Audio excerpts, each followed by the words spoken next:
Bilan de cette séance de la semaine 3, 307,5 au squat, 215 au bench et 360 au terre. Donc vraiment content de cette séance, ça fait 8,82 au total, je suis à 5 kg du record du monde au total.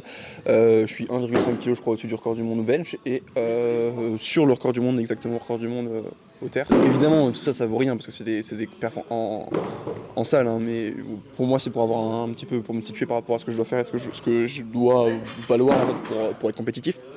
Donc voilà, je suis vraiment content de la séance. C'était vraiment compliqué parce que du coup j'avais dit que j'allais gérer ma douleur au dos comme je pouvais sur les semaines d'après, mais j'ai vraiment eu du mal.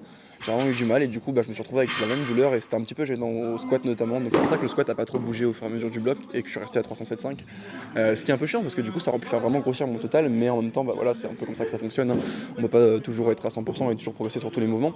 Du coup au final je suis quand même vraiment content. Maintenant il va juste falloir que je travaille sur mon squat et que j'essaye de faire en sorte du coup de pouvoir gérer ce petit méconfort au dos pour pouvoir continuer à progresser sur le squat plus que ça pour vraiment aller plus haut que le record du monde total parce que bon évidemment c'est l'objectif si je veux championnat du monde, c'est de faire un record du monde si possible. Je suis éclataxe, voilà, au terre évidemment je me suis donné, hein, comme on dit, hein, j'ai donné, hein, j'ai tout donné, hein.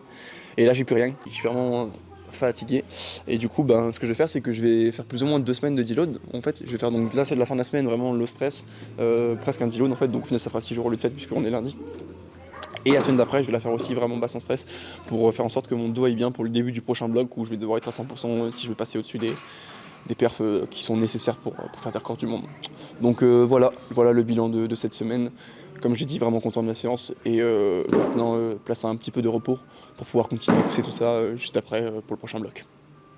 Ok, du coup on se retrouve pour le voice-over de la semaine 2 et la semaine 3 pour l'épisode 2 du coup de Road to IPF World. Cet épisode va du coup contenir la semaine 2 et la semaine 3 parce que tout simplement il n'y avait pas beaucoup de changements entre la semaine 1 et la semaine 2 et il nous manquait quelques rushs de la semaine 2 du coup pour faire un épisode aussi quali possible parce que ça reste évidemment le but de la série. On s'est dit qu'on allait tout simplement condenser les 2 semaines. Pour parler de cette semaine 2 du coup, parce qu'on va commencer dans l'ordre, c'est un petit peu en dents de scie.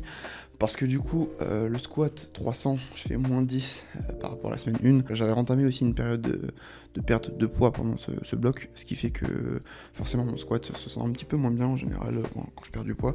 Donc je pense que ceci explique cela. Donc pour ce qui est du bench, comme d'habitude, ça monte normal tout au long du bloc, c'est plus ou moins homogène, c'est bien. Et le terre, je me sens bien, je sais que dans les semaines à venir, je savais que dans les semaines à venir, je pouvais pousser ça plus, parce que là, du coup, je suis après la semaine 3 où j'ai fait 360. Du coup, je sais déjà ce que je vais faire, mais voilà, je le savais déjà à l'avance.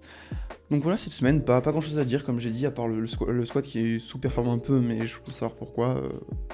Voilà, pas grand chose à dire. Semaine 3, par contre, là, c'est où les choses deviennent spicy.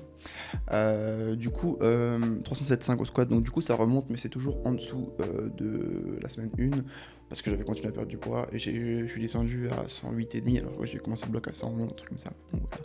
Le bench, comme d'habitude, ne bouge pas. Ça, vraiment pas besoin de beaucoup en parler, parce que c'est plus ou moins homogène, comme je l'ai dit. Pour ce qui est du terre, 360, ça je savais que ça allait passer. De toute façon, je l'avais annoncé dans la vidéo de la semaine 1 parce que je m'en doutais. Je me sentais vraiment très bien au terre dernièrement et cette semaine-là a montré que c'était pour une bonne raison. Maintenant, il reste plus qu'à continuer à pousser ça et essayer du coup de rendre 360 aussi casual que possible.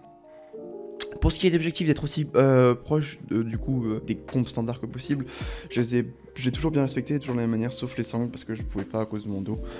Même si l'objectif de la semaine 2, du coup, qui était de laisser reposer mon dos, a plus ou moins bien fonctionné parce que je me sentais un petit peu mieux sur la semaine 3. C'était pas non plus extraordinaire, du coup, j'ai pas pris de risques. Je préfère, entre guillemets, voilà, vraiment laisser descendre l'inflammation, pas prendre de risques et après, pourquoi pas réintroduire, ranger les sangles pour voir comment je me sens sans. Mais pour l'instant, je ne prends pas de risque. Du coup, l'objectif de la semaine 3 était de faire en sorte d'avoir un gros total via la semaine 2, ce que j'ai plus ou moins bien réussi à faire, parce que du coup, j'ai fini un total qui est de 882,5, qui est du coup 5 kg en dessous du record du monde, si je dis pas de bêtises. Oui, je crois que c'est ça. En dessous du record du monde, je suis au-dessus du record du monde au bench et égal au record du monde au soulevé de terre. Donc voilà, évidemment, ça c'est exhaustif, c'est non exhaustif dans le sens où c'est des perfs que je fais à l'entraînement, un peu plus lourd, dans les conditions qui sont pas de compétition, donc ça vaut rien, mais moi ça me donne un ordre d'idée pour savoir ce que je vaux. Donc voilà, pour ce qui est de ces 2 semaines, vraiment content au global. Maintenant il reste plus qu'à faire du coup le reste de cette semaine en pivot plus une semaine derrière parce que j'ai vraiment besoin de repos et après je vais réentamer un bloc et le but voilà ça va être de pousser mon total pourquoi pas au-dessus des 900 kg ou au moins à 900 kg pendant le prochain bloc. Voilà, voilà.